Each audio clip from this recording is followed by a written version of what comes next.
Australia. Un continente concentrado en una apartada isla. Una isla única en el mundo. Hogar de uno de los depredadores más polémicos de la Tierra, que esconde una historia excepcional.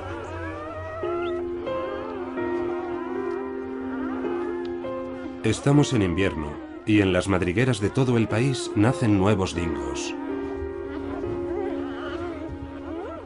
La hembra alfa de cada manada da a luz a una camada de unos 6 cachorros.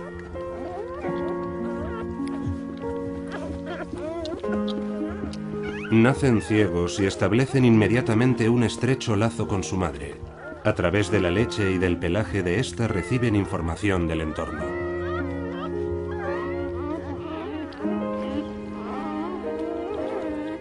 En tan solo 3 semanas se asomarán a un incierto futuro en el que deberán luchar para demostrar su valía como el depredador más importante de Australia.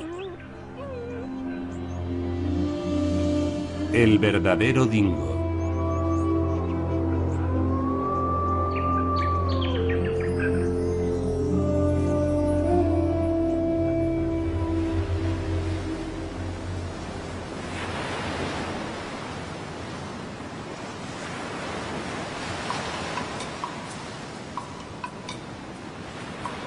La historia del dingo australiano empezó hace 5000 años tras desembarcar aquí de la mano de los pescadores indonesios.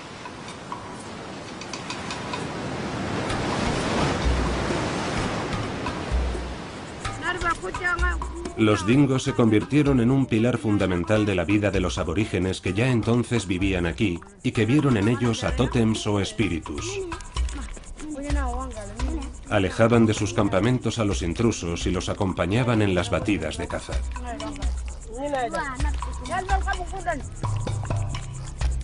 Pero algunos de estos cánidos se asilvestraron y regresaron a la naturaleza más profunda.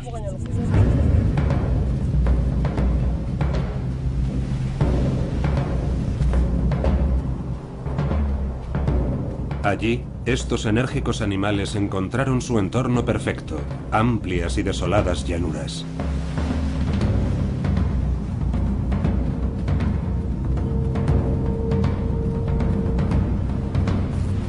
Y no tardaron en erigirse en el principal depredador de la zona, el lobo australiano.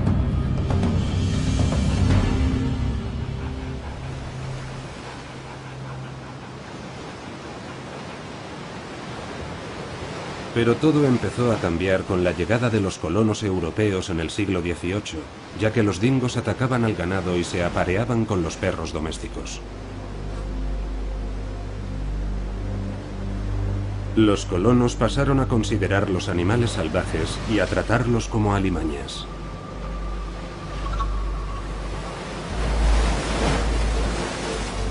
Empezaron entonces 2 siglos de persecuciones que se han alargado hasta la actualidad.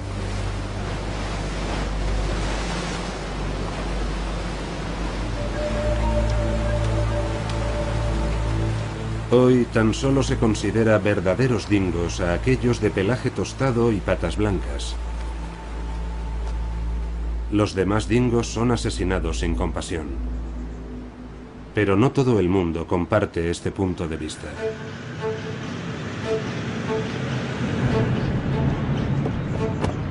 El Dr. Brad Purcell, de la Universidad de Western Sydney, ha estudiado durante 8 años a las manadas de dingos de las Montañas Azules, situadas a tan solo 60 kilómetros de Sydney.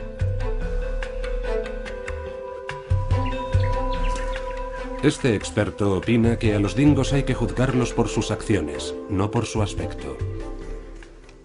Cuando empecé a estudiar a estos dingos, la idea que tenía yo de cuál debería ser su aspecto era la misma que tiene todo el mundo: pelaje tostado y patas blancas. Pero tras 8 años de estudio mi visión ha cambiado y ahora comparto una teoría que ha resultado polémica. Los dingos pueden ser de distintos colores y formas. Puede que no siempre se asemejen a los dingos clásicos, pero su comportamiento es igual que el de aquellos. Brad cree que la antigua opinión que aún pervive en Australia debe desaparecer. Son nuestros principales depredadores, vitales para el equilibrio natural de Australia.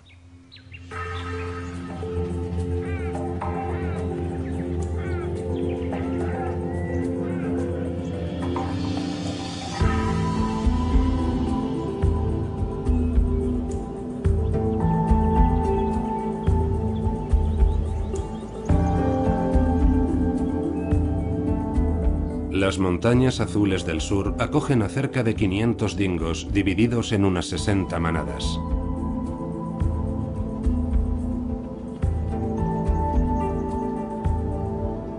Brad ha centrado su estudio en el Valle Burragorang, una región rica en densos matorrales y solitarios pastizales, el hábitat perfecto para emúes y canguros, las presas preferidas de los dingos.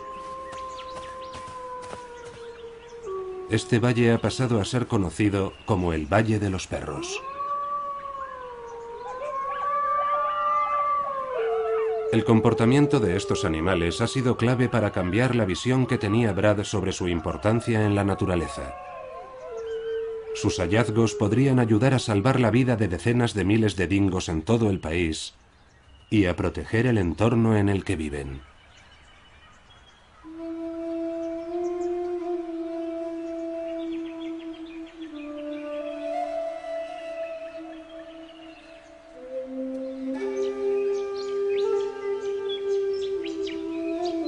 En Australia es posible encontrar 1 millón de plantas y animales muy diferentes de los que existen en el resto del mundo.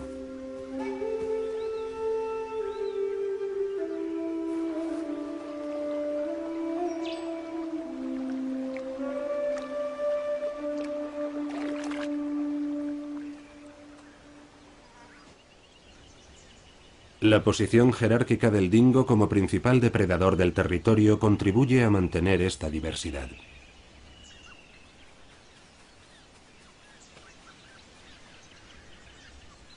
Son considerados los cánidos salvajes a los que es más difícil acercarse, consecuencia de más de 200 años de persecución.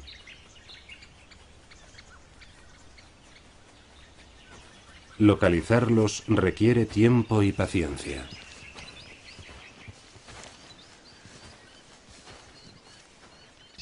Vamos hacia los árboles porque hay un ave piando, que es una señal de alarma de que quizá haya un dingo cerca. Veo una madriguera enorme, quizás sea un escondite. Es el mejor momento del año para salir en busca de manadas de dingos, ya que las crías aún no se alejan mucho de las guaridas. Aún no veo ninguno. Subiré un poco más esta colina.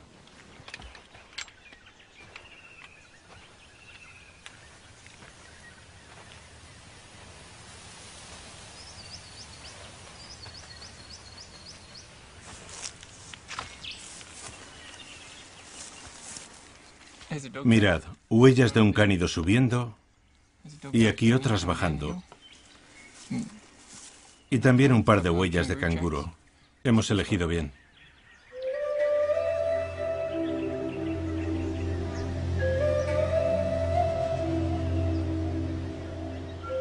Cada año constituye una nueva oportunidad para seguir investigando las características de los dingos. El primer paso es observar a las crías. Mirad, están todos juntos. Deben de estar refugiándose. Veo uno negro y tostado y al menos a otros 3 más claritos.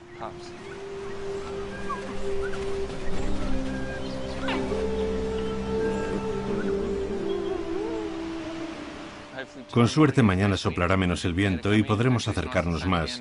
Las crías saldrán a jugar y ojalá vayan acompañadas de algún adulto. ¡Qué frío!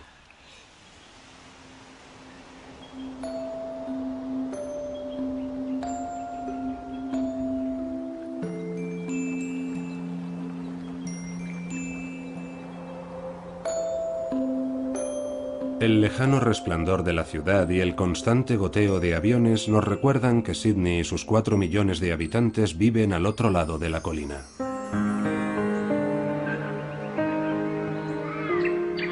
La urbanización constituye una amenaza constante para los dingos.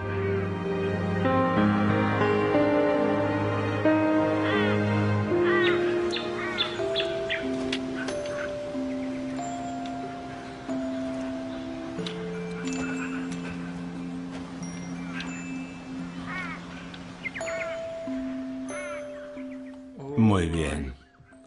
Ahí están.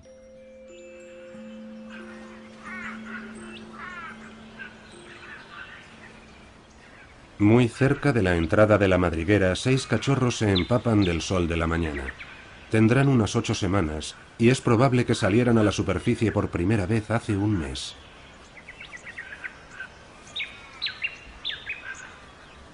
Su pelaje tiene una combinación de colores, algo que ya ha constatado Brad en los dingos de las montañas azules y del resto de Australia. Estamos cerca del cruce Murphy. Hay mucha agua, y donde hay agua suele haber comida. Los bautizaremos como la manada de Murphy.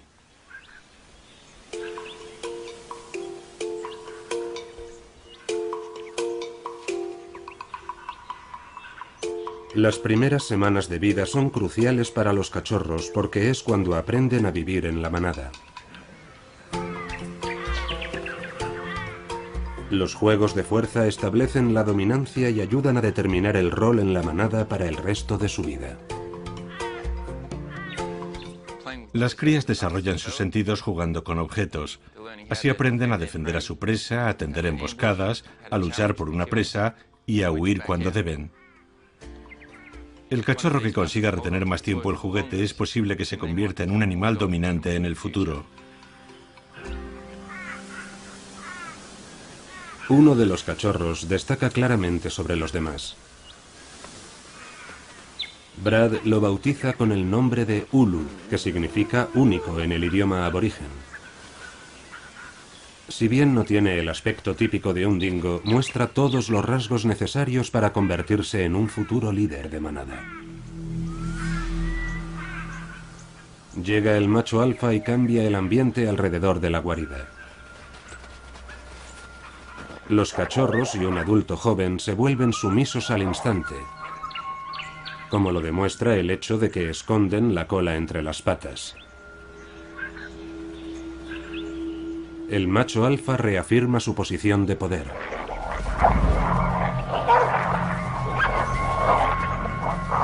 Toda una lección de jerarquía para Ulu.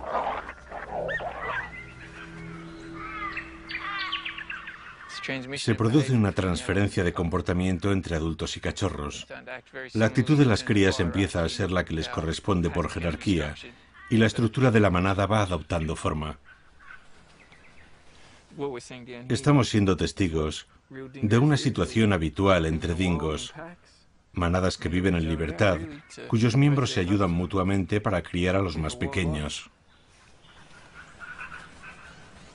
Mantener una estructura sólida en la manada es crucial para los cánidos salvajes en general, y ha contribuido a que el dingo se haya convertido en el depredador más importante de Australia.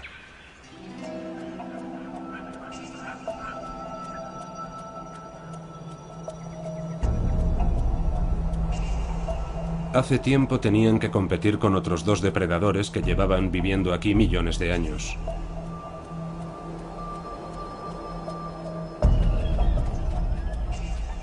El demonio de Tasmania es un cazador oportunista capaz de cazar presas de gran tamaño. No obstante, es un animal principalmente carroñero que utiliza sus potentes mandíbulas para rasgar los restos de animales. El tilacino, también conocido como tigre de Tasmania, era un cazador solitario que se alimentaba de presas de menor tamaño. Ninguna de estas especies consiguió adaptarse a los cambios medioambientales en Australia.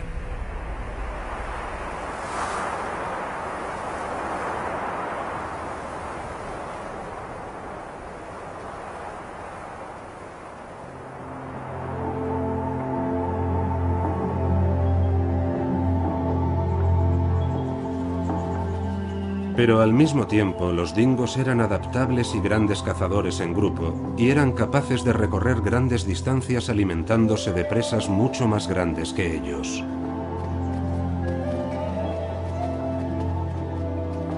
Algunos incluso lograron sobrevivir alimentándose de restos de animales. Esto les ayudó en su adaptación, mientras que el demonio de Tasmania y el tilacino terminaron extinguiéndose en tierra firme.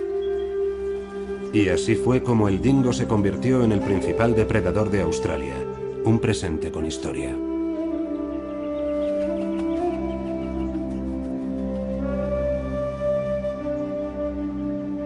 Pero este ascenso meteórico no duraría mucho. Los cruces con perros domésticos alteraron su apariencia y sus ataques a cabezas de ganado la visión que de ellos se tenía. El resultado es que los australianos empezaron a considerarlos alimañas.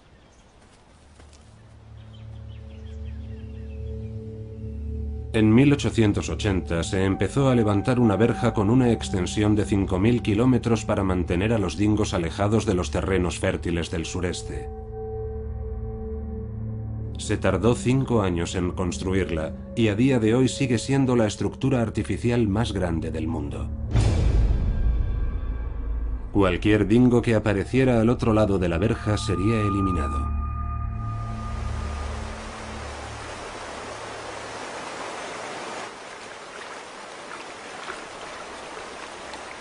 Sin embargo, algunas manadas, como la del Valle Burragoran, lograron sobrevivir.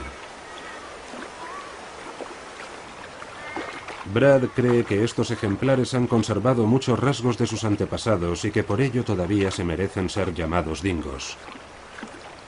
Y su comportamiento lo corrobora.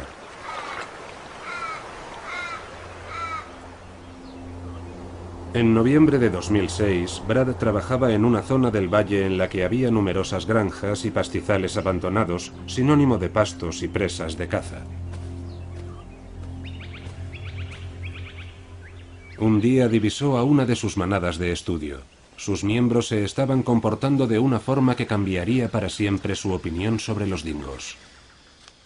Aquella tarde soplaba mucho viento. Yo bajé de aquella colina y vi a un grupo de canguros. Se dispersaron todos menos uno, que se quedó rodeado por 6 dingos y huyó corriendo. Yo vine con mi cámara hasta aquí, hasta la entrada de la casa.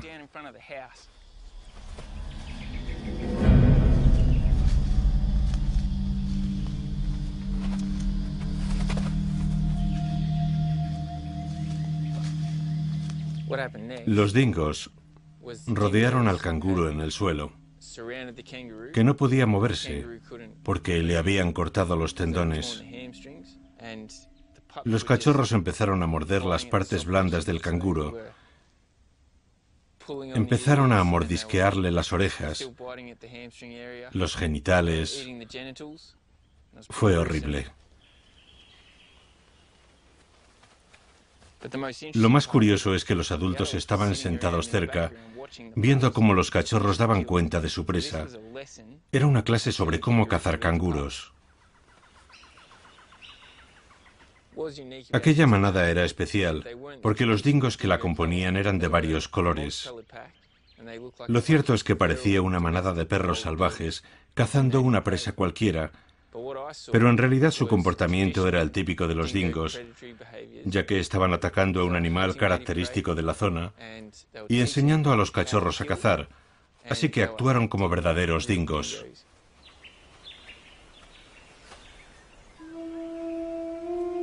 Ser testigo de aquella escena resultó crucial para Brad. Le hizo ver que las acciones de los dingos eran mucho más determinantes que su aspecto, y que la transmisión de las destrezas de una generación a otra es fundamental para la supervivencia de las manadas.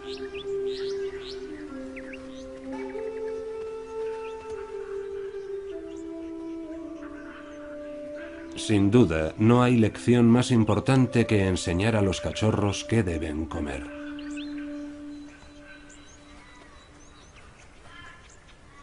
Un adulto trae los restos de una presa.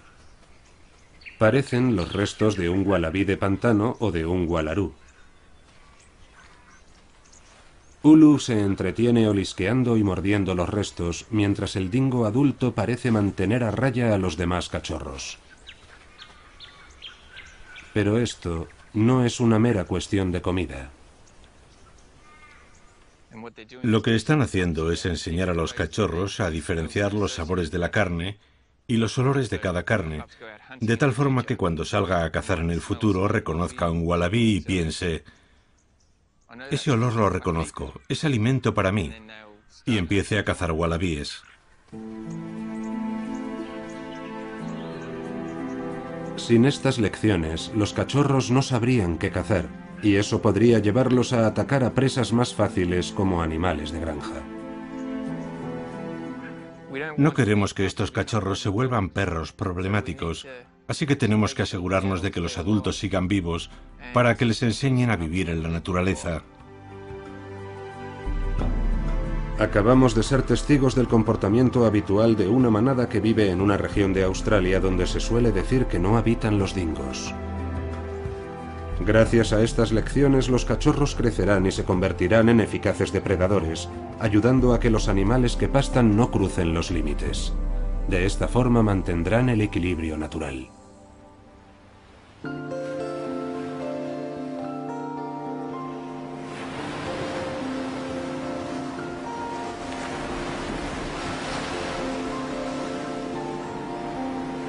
Para analizar los comportamientos de la manada de las montañas azules, Brad viaja a otro punto de Australia, a la isla Fraser. Situada en la costa este de Australia, esta isla de arena a 1000 kilómetros al norte de Sydney se encuentra lejos de la verja que cerca a los dingos. Se cree que es uno de los últimos lugares en los que es posible encontrar a verdaderos dingos.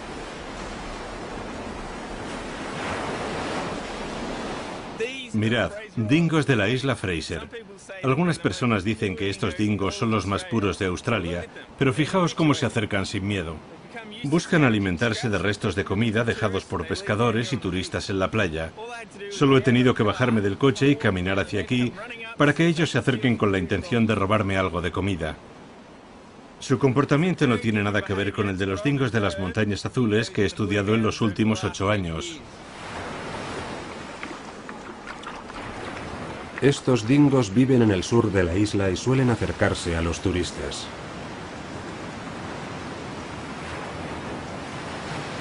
Son animales oportunistas y aprenden rápido a conseguir comida fácilmente. A este ejemplar ya lo habían catalogado como perro problemático. Sin embargo, esta interacción entre personas y dingos no es segura. Una mordedura de dingo es de las más violentas de entre los cánidos, y cuando trabajan en equipo se convierten en excepcionales depredadores. No es recomendable acercarse demasiado a ellos. En 2001, 2 dingos que habían perdido el miedo a los humanos atacaron y mataron aquí a un niño de 9 años. En cuanto se convierten en animales problemáticos y agresivos, son sacrificados.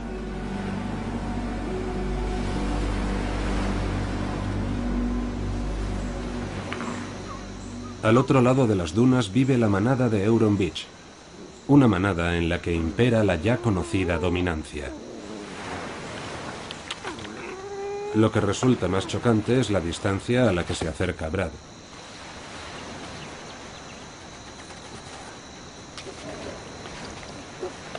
Estos ejemplares parecen verdaderos dingos, pero no están cumpliendo en absoluto su función con el entorno. Algo que corrobora la idea de Brad de que a los dingos hay que clasificarlos por su comportamiento, no por su aspecto.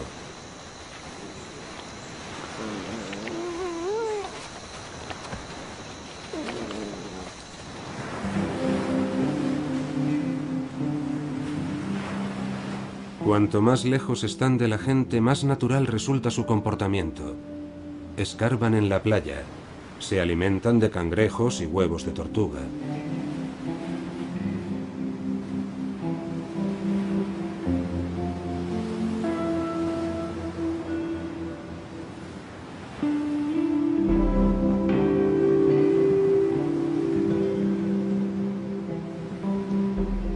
En el extremo norte de Fraser encontramos playas desiertas.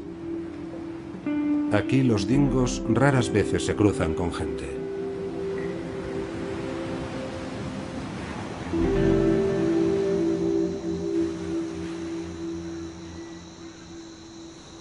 Duermen durante el día para evitar el calor y solo se dejan ver entre el crepúsculo y el amanecer.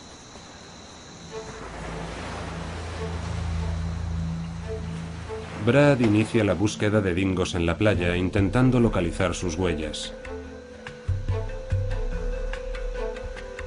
Estas huellas probablemente sean de ejemplares que vigilan la zona, ya que la mayoría de sus presas viven al otro lado de las dunas. En cuanto descubre huellas recientes, Brad cruza la duna. Fijaos, aquí hay muchas especies de las que se pueden alimentar los dingos. Equidnas, zarigüeyas, bandicoots y varanos, todas ellas presas más pequeñas que las de la montaña, pero un alimento típico y perfecto para los dingos. Al final no siempre terminas dando con un dingo, pero sí sueles encontrar excrementos suyos, como este. Está lleno de huesos y de pelo, lo que demuestra que los dingos de esta zona se alimentan de presas salvajes. El dingo de la isla Fraser actúa como un depredador de lo alto de la jerarquía, al contrario que los cánidos del sur. Brad alza la vista y detecta a un dingo en la playa. Mi primer dingo de la isla Fraser no acostumbrado a los humanos.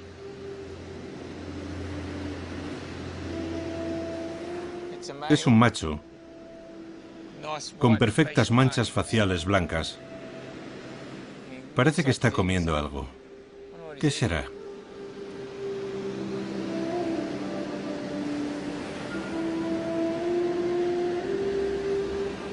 Se ha ido. Me acercaré para ver qué estaba comiendo.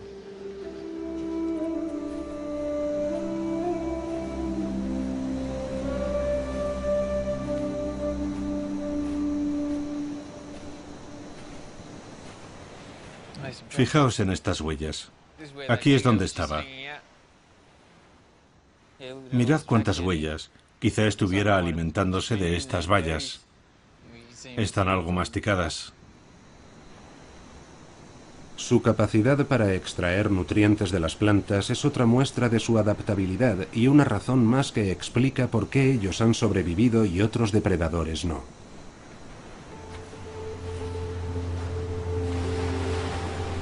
La isla Fraser es una especie de microcosmos en Australia. Ambos son entornos frágiles, habitados por especies únicas, lideradas por un único depredador.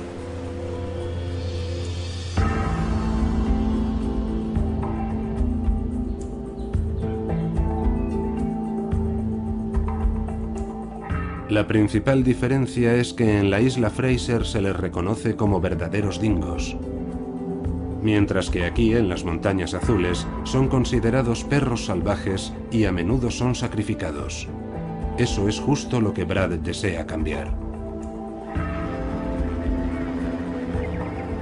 Un helicóptero permite llegar a las partes menos accesibles del valle y es la mejor forma de encontrar y seguir a los dingos cuando se desplazan.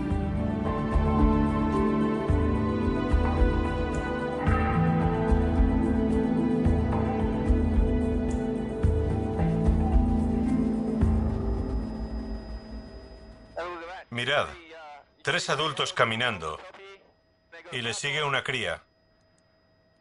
Un gran ejemplo de cómo los adultos enseñan a las crías a patrullar zonas limítrofes. He aquí uno de los aspectos más relevantes en la vida del dingo. Mostrar al joven dingo cuál es el territorio que pertenece a la manada y cómo y dónde marcar los límites. Porque sin el alimento, el agua y el refugio que ofrece el territorio, la existencia de la manada es inconcebible.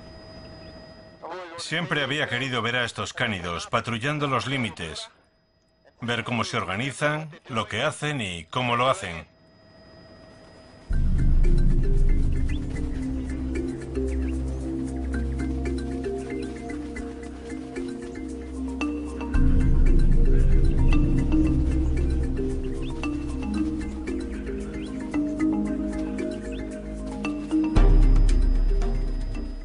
Fijaos, se han dividido en 3 grupos.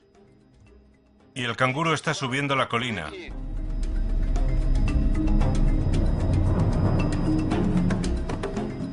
Pero se han detenido.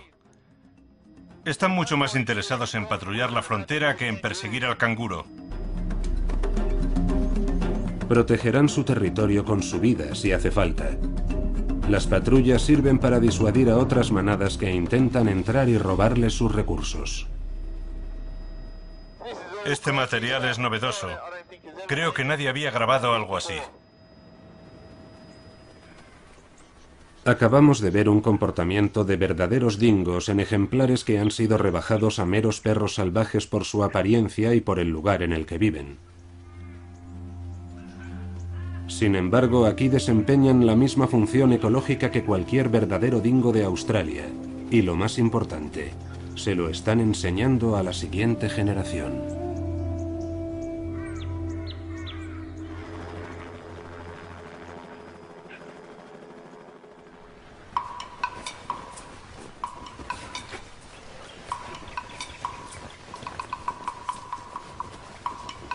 Brad vuelve con la manada Murphy y decide que es hora de echar un vistazo de cerca. Llama la atención de las crías.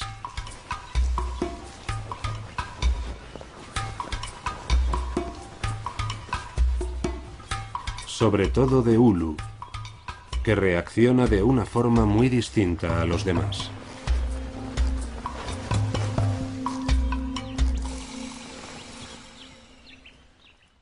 Se acercan unas crías. 2 de ellas vienen corriendo hacia mi escondite.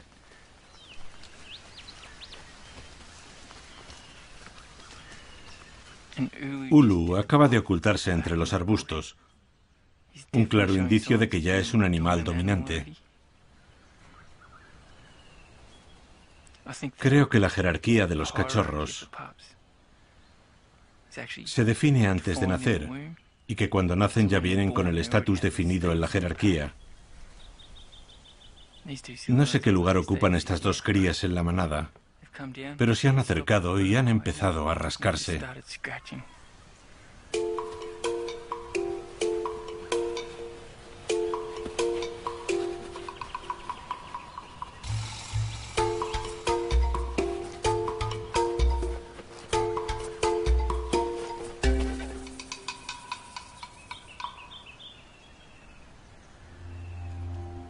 Entonces llega un adulto y se da cuenta al instante de que aquí hay gato encerrado. Los dingos desconfían cuando notan cambios en su entorno. Y esta hembra muestra su nerviosismo.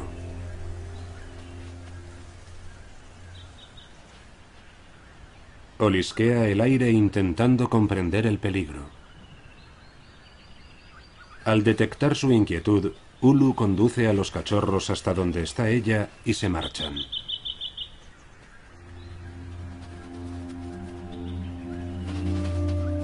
Este comportamiento ayuda a reducir el número de conflictos con otros dingos.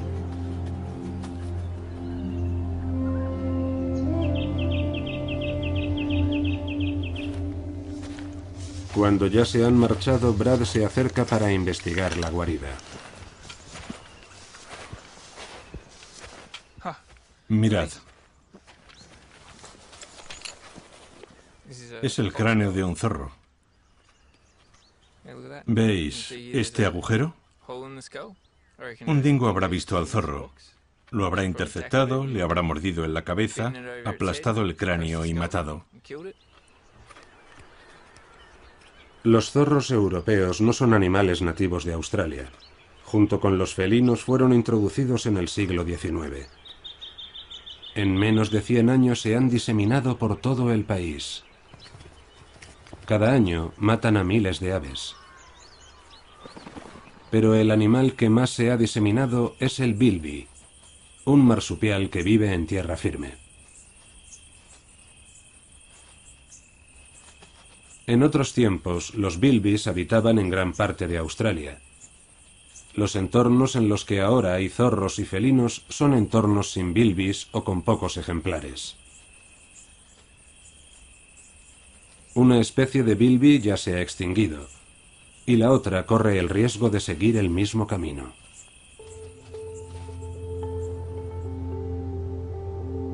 Australia tiene el índice más alto de extinción de mamíferos en el mundo. En los últimos 200 años han desaparecido aquí 24 especies y otras muchas corren peligro de desaparecer.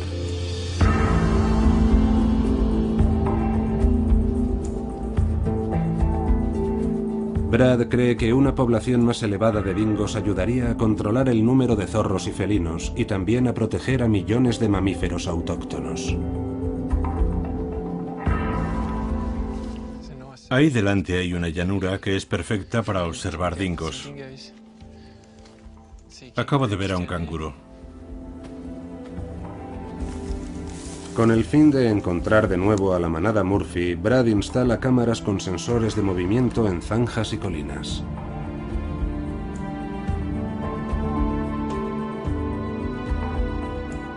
Las carreteras y los senderos son determinantes porque dividen el territorio y al mismo tiempo son los caminos más fáciles para los dingos. Sus llamadas suelen ser la primera pista que nos indica su ubicación. Dingos. Están hacia allí.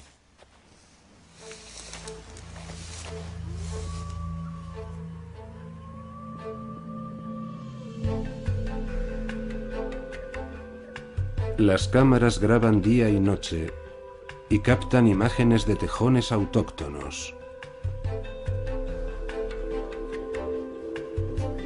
gatos salvajes y canguros.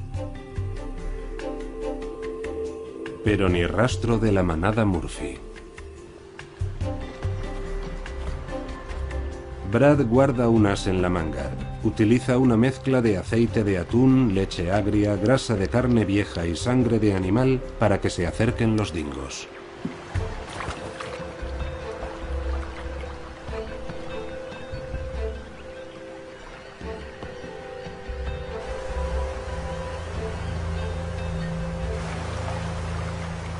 Y obtiene el resultado deseado.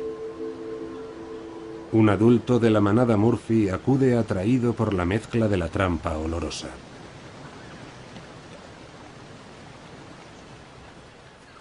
Una segunda cámara graba la llegada de otro miembro de la manada y de los cachorros que le siguen de cerca.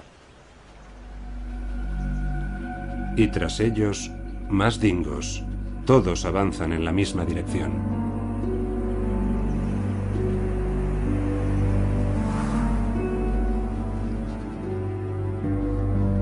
La cámara también los graba por la noche, lo que confirma que suelen recorrer esta zona.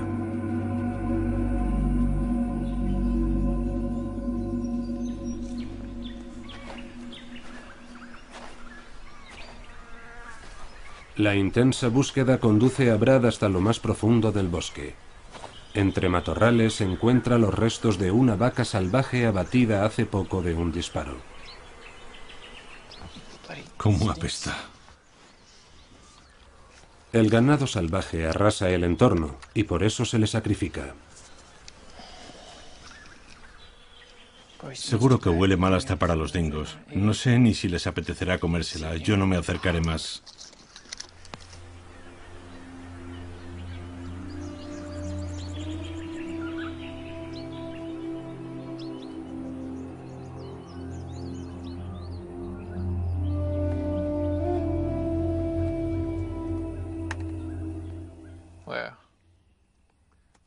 Estas imágenes son únicas. Podemos ver a las 6 crías sentadas encima de la presa, comiendo. Se puede oír cómo se gruñen unas a otras. Nunca había visto unas imágenes tan buenas de una manada de crías de dingo. Es fantástico. Puede que parezca una revoltosa manada de crías, pero estos sonidos les ayudan a mantener el contacto con los adultos.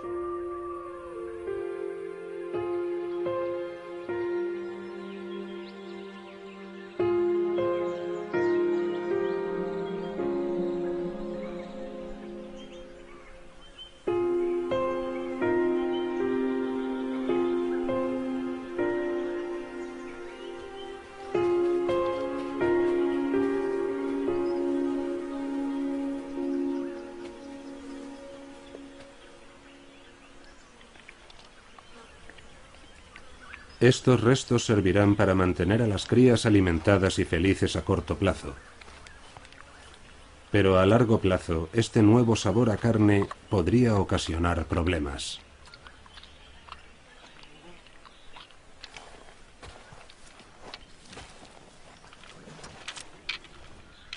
Brad sabe por experiencia que los dingos suelen salir mal parados de cualquier interacción con ganado. No es un aprendizaje aconsejable para un depredador importante.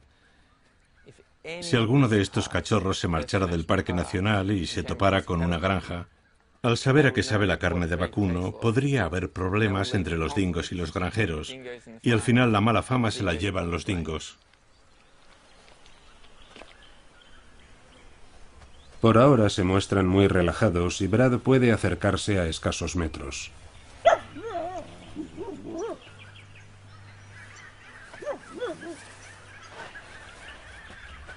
Todos menos Ulu, que aún conserva su temor hacia la gente, un rasgo que podría ayudar a mantener con vida a la manada si, como parece, se convertirá en el macho alfa. Hace un momento Ulu ha salido corriendo del matorral.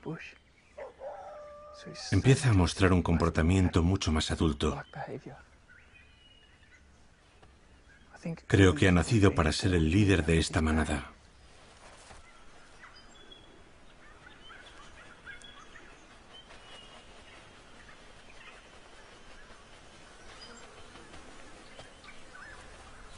Al igual que los dingos de la isla Fraser, estos han dejado de actuar como verdaderos dingos, así que es hora de ponerse en marcha.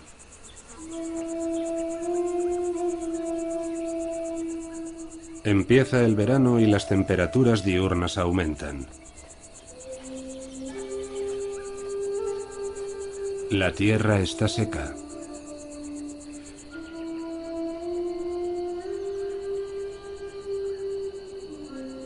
El agua escasea lejos del río y cualquier acumulación de agua concentra la actividad animal.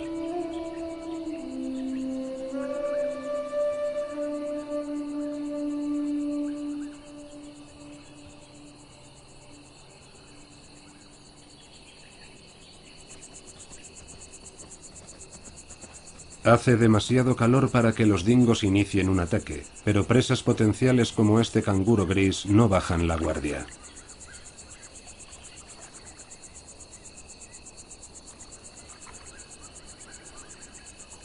Tienen una vista excepcional, un sentido del olfato muy desarrollado y pueden girar las orejas para captar cualquier sonido por tenue que sea.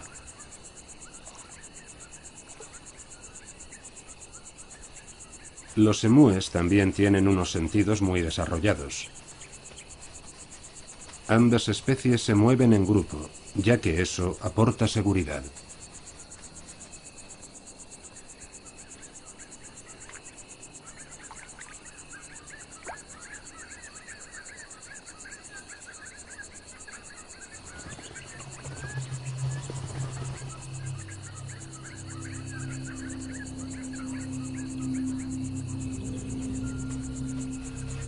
Una hembra de dingo merodea por la charca.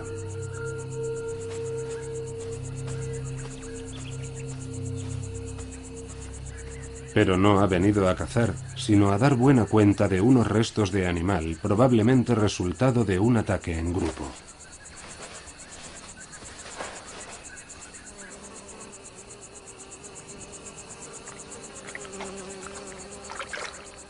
Los restos de las capturas de los dingos también sirven de alimento a otros animales carroñeros como este varano. Es una de las ventajas de que por allí campe un depredador de primer orden. Constituye una continua fuente de alimento para los animales que están por debajo de él en la cadena alimentaria.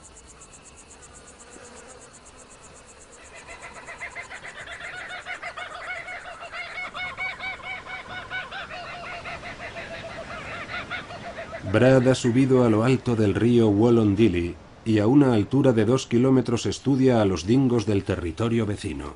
Se trata de la manada de Campbell Creek. Está constituida por 6 adultos y las crías de este año. Estos aullidos sirven para comunicar a los demás su ubicación. Algunos ejemplares se dirigen hacia el río para refrescarse. Mientras, otros 2 dingos se entretienen con los restos de un canguro muerto. Morder huesos de esta forma sirve para aumentar la capacidad craneal y fortalecer la mandíbula, lo que en el futuro les permitirá morder bien la cola de un canguro y así alimentar a sus crías.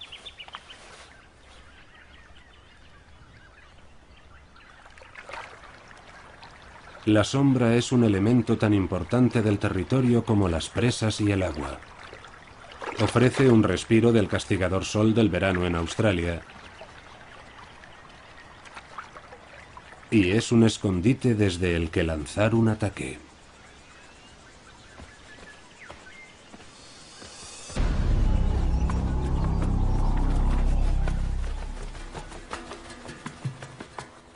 Ahí va un dingo. Un dingo ahuyenta él solo a un grupo de canguros.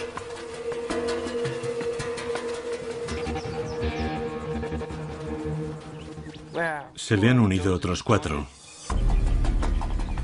Pero a estos no les interesa el canguro. Han puesto el punto de mira en un emú. Los emúes pueden alcanzar los 50 kilómetros por hora, pero la manada de dingos parece haber elegido a los más lentos.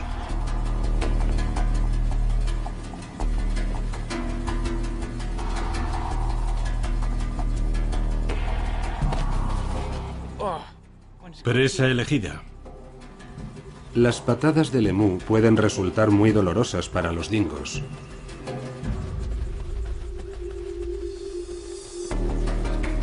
Se comunican entre ellos y sincronizan su ataque. Consiguen acorralar a la presa en un terreno despejado, lejos de la seguridad que confieren los árboles. Lo tienen rodeado y le han hecho retroceder.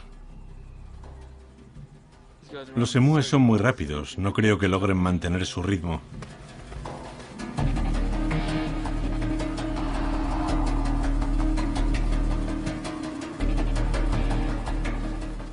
Por ahora sí. No se están abalanzando sobre él, pero están a su lado, esperando a que se detenga. Transcurridos 10 minutos empieza a notarse el cansancio de la persecución. Creo que están intentando cansarlo para luego asestarle el golpe final.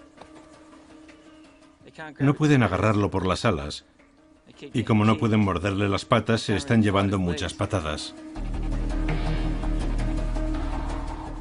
Así es como cazan emúes, cansándolos. Por eso las manadas son tan importantes. No paran de correr.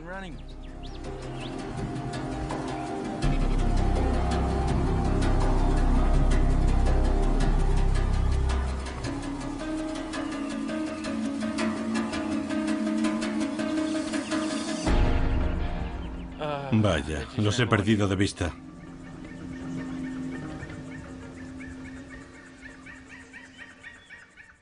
Es imposible que el emú salga con vida. Los dingos sabían perfectamente lo que hacían.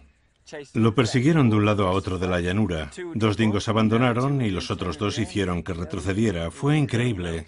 No sé cómo, pero se comunicaban entre ellos. Tenían una estrategia y la pusieron en práctica. Nunca había visto algo así.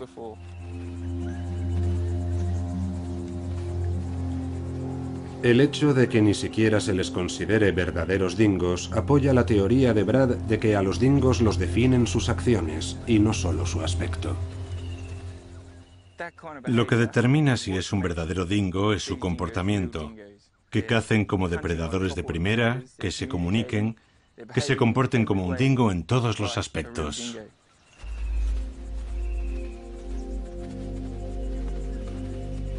Quizá esto resulte polémico, pero a ojos de Brad esta teoría confirma la importancia de los dingos a la hora de mantener la jerarquía depredadora en Australia.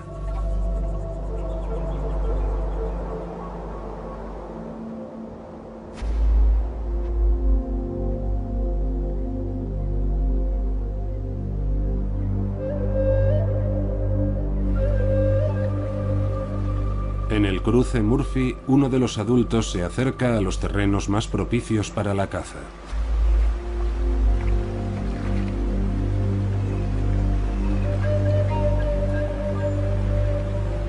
Las crías observan de cerca. Deben hacerlo hasta que crezcan lo suficiente y puedan seguir sus pasos.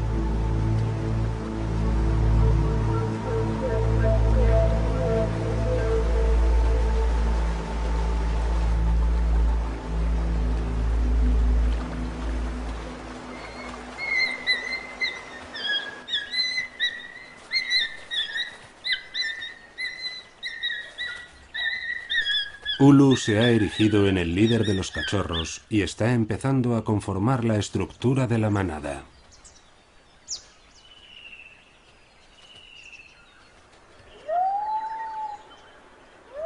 Con el fin de asegurar el futuro de la manada Murphy y de otras similares, es necesario que se produzca un cambio de actitud que permita que estos animales puedan desempeñar su función en este paisaje. La historia del dingo es excepcional. En 5000 años han pasado de ser mascotas a convertirse en grandes depredadores y alimañas. Ahora, más que nunca, son vitales para el equilibrio nacional del país, independientemente de su apariencia. Después de todo, ¿qué sería de Australia sin su verdadero dingo?